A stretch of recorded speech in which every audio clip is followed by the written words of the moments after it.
Hi friends, आप सभी के मेरे इस नए वीडियो में बहुत स्वागत है।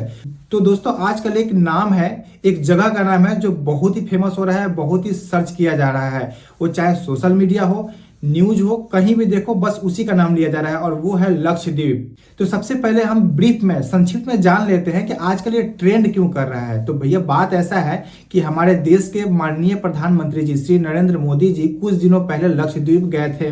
वहां पे उन्होंने 2-4 फोटोज खिंचवाए और उस फोटोज को सोशल मीडिया पे डाल दिया। शुरू में तो उनको विरोधियों ने उनकी इस यात्रा को क्रिटिसाइज किया, उस पर मीम्स बनाए। वो बोले कि वो वहां पे अपनी क्वालिटी टाइम स्पेंड कर रहे हैं, वहां पे ऐश मौज कर रहे हैं। लेकिन समय के साथ मोदी जी की वो फोटोज और वो ट्वीट ने राजनीतिक गलियारों में, विदेशी गलियारों में ऐसा भूचाल ला दिया कि एक देश की पूरी अर्थव्यवस्था ही चरमरा गई। वहां के 3-4 मंत्रियों को सस्पेंड कर दिया गया, हटा दिया गया। हालांकि मोदी जी ने अपने ट्वीट में बस इतना ही कहा था कि भाई, जब अपने यहाँ पे इतनी खूबसूरत जगह है, इतने खूबसूरत चीजें हैं एक्सप्लोर करने की, इतना अच्छा नेचुरल दृश्य है, तो आप पैसा खर्च करने के लिए विदेश क्यों जाते हो, बाहर क्यों जाते हो, आप यहाँ पे क्यों नहीं एंजॉय करते हो। वहां पे उन्होंने किसी देश का नाम नहीं लिया था, किसी आइलैंड का नाम नहीं लिया था। लेकिन कहा जाता है ना, जिसे मिर्ची लगनी होती है उसे लग जाती है।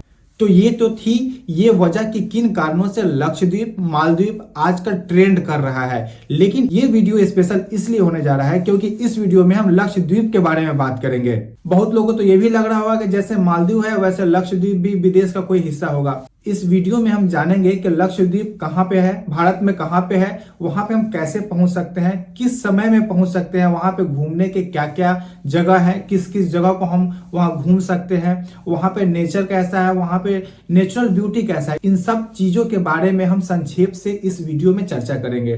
तो फ्रेंड्स, लक्षद्वीप भारत का एक अभिन्न हिस्सा है। वो केंद्र शासित प्रदेश में आता है। वहां पे लगभग छोटे बड़े 35-36 छोटे आइलैंड है।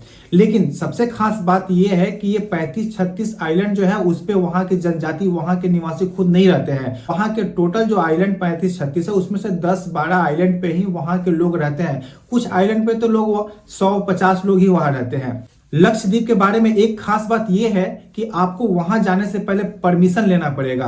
परमिशन किससे लेना पड़ेगा? तो आपको लक्षद्वीप के टूरिज्म डिपार्टमेंट से परमिशन लेना पड़ेगा, अन्यथा आप वहां नहीं जा सकते हैं।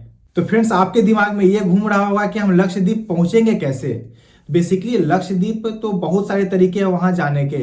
मैं अगर दिल्ली से बात करूं तो दिल्ली से आप 2 तरीकों से वहां पहुंच सकते हैं। पहला है बाय एयर पहुंच सकते हैं और दूसरा बाय ट्रेन पहुंच सकते हैं। बाई ट्रेन यहाँ से 6-7 ट्रेन खुलती है जो कि केरला के एर्नाकुलम में जाती है। लेकिन आपको रेल से जाने में 48 घंटे से ज्यादा का समय लग जाएगा। और दूसरा है वे कि आप दिल्ली से डायरेक्ट फ्लाइट कर सकते हैं और आप कोची जा सकते हैं। मैं फिर से बता देता हूं कि आपको यहां से लक्षद्वीप जाने के लिए कोई डायरेक्ट साधन नहीं है। ना तो ट्रेन है, ना तो रोड है, ना तो हवाई साधन है। अगर आप हवाई सफर करते हैं तो आपको पहले कोची जाना पड़ेगा।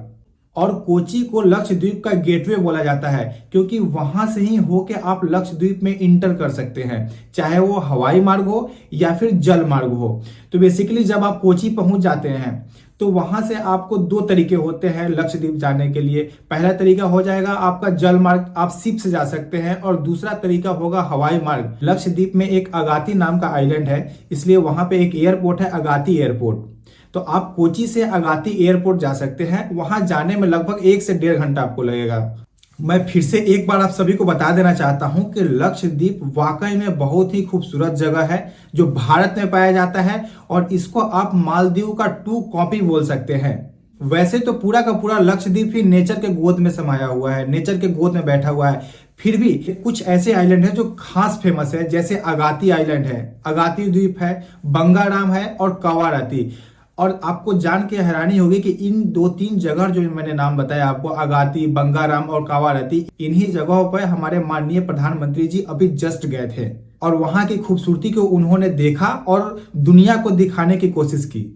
अब आपके मन में एक सवाल आ रहा होगा कि यार वहां जाएं कब, कौन सा मौसम सबसे अच्छा होगा, कौन सा सीजन सबसे अच्छा होगा लक्षद्वीप घूमने के लिए। ऑलमोस्ट जो भी द्वीप समूह आइलैंड होते हैं वहां पर नॉर्मली गर्मी पड़ती है, चाहे आप मालदीव चले जाओ या फिर लक्षद्वीप जाओ, वहां पे गर्मी का सीजन होता है। इसलिए बेस्ट सीजन है वहां जाने का अक्टूबर से लेकर फरवरी तक। ये समय ऐसा है कि यहाँ पे आपको मैक्सिमम टेम्परेचर 30 डिग्री टेम्परेचर तक ही जाएगा। लेकिन वहाँ का 30 डिग्री और दिल्ली का 30 डिग्री में बहुत का अंतर हो जाएगा, क्योंकि वहाँ के 30 डिग्री में भी आपको उमस, वहाँ का पोल्यूशन फील नहीं होगा, वो नेचर के बीच है, इसलिए वहाँ का 30 डिग्री उतना आपको कष्ट नहीं देगा, आपको वो सुहावना मौसम रहेगा। तो आप फिर से मैं बोलूँगा, जब आपको जाने का प्लान कर रहे हैं तो आप अक्टूबर और फरवरी के बीच में जाएं, वो बेटर मौसम है। अब आपके मन में होगा कि वहां जाने के बाद हम किन किन चीजों का फायदा उठा सकते हैं, किस किस चीज को एक्सप्लोर कर सकते हैं, कौन कौन से ऐसे एक्टिविटीज है जो हम वहां कर सकते हैं, जो हमारे मोदी जी ने अभी करके आए हैं। तो फ्रेंड्स, वहां की जाने वाली एक्टिविटीज में मेन एक्टिविटीज आती है स्कूबा डाइविंग, स्नॉर्कलिंग आती है, सन बाथ, आप नाइट वाइब का भी मजा ले सकते हैं। बहुत ऐसे छोटे बड़े वहां पे क्लब है जहां पे आप नाइट में फन कर सकते हैं। आप वहां काइट सर्फिंग कर सकते हैं। वहां पे नाइट का भी एक अलग वाइब होता है और वहां पे आप खुले बीच में जाके सन बाथ ले सकते हैं। यार ये एक्टिविटीज अलग है। आप ऐसे सोचो ना कि आपके सामने एक असीमित ब्लू ओशियन है, एक नीला समंदर है और आप वहां नीले समंदर को खुले आसमान, नीले आसमान के नीचे बैठ के देख रहे हो, निहार रहे हो। ये अपने आप में एक बहुत बड़ी एक्टिविटी है, एक बहुत अच्छी एक्टिविटी है। तो फ्रेंड्स, लास्ट में मैं इतना ही कहूंगा, जैसा कि मेरे वीडियो के थंबनेल में आपने देखा होगा, मैंने लिखा है वोकल फॉर लोकल। आप अपनी लोकल चीजों को, आप अपनी घर की चीजों को, अपनी देश की चीजों को ज्यादा महत्व दीजिए।